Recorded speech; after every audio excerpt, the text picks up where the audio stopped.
Quand on parle de la bicrave, le deal, ça fait souvent fantasmer sur les billets faciles. Mais la vérité du terrain, elle pique. On va mettre à plat les chiffres, le vrai salaire des vendeurs, la part que prend le réseau, ce que vaut une plaquette, et on va voir si c'est vraiment plus rentable que le taf légal. Et surtout, pourquoi tant de jeunes se laissent tenter. Combien ça rapporte une plaquette? Dans les quartiers, la plaquette de résine, 100 grammes, s'achète autour de 300 à 450 € en gros et se revend en détail jusqu'à 1000 € ou plus, à 7-10 € le gramme.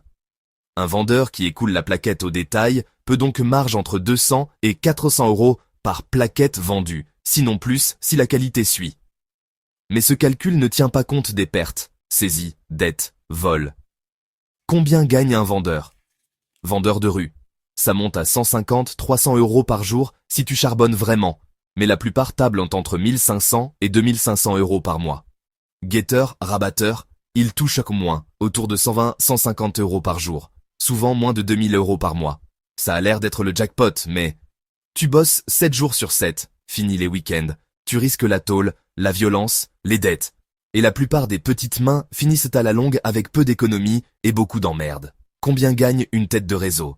Là, c'est un autre monde. Une tête locale peut sortir 20 000 à 30 000 € par mois, facilement sur un gros point, parfois 500 000 € à plus d'1 million d'euros par an pour les super ressources. Ceux, tout en haut, du game, tape plusieurs millions, mais ils sont ultra rares et bien planqués. L'argent ruisselle très peu.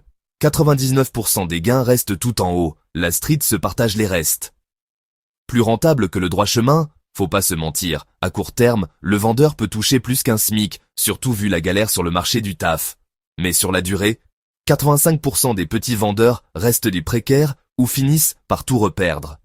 Risque de prison, dette, violence, zéro sécurité, aucune retraite, et l'avenir est ultra flou. L'ancien du quartier qui brasse grâce à la bicrave, c'est surtout un mythe.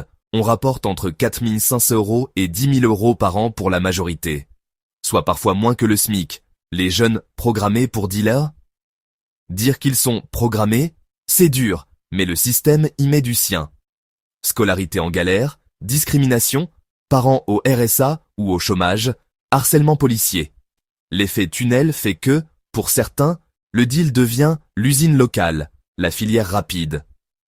Le groupe des pairs, le quartier, l'absence d'autres modèles réussis, tout pousse à voir la street comme la seule option. Certains s'en sortent, mais une fois entrés, c'est dur d'en sortir. Dette, pression, menaces et absence de réseau, côté légal.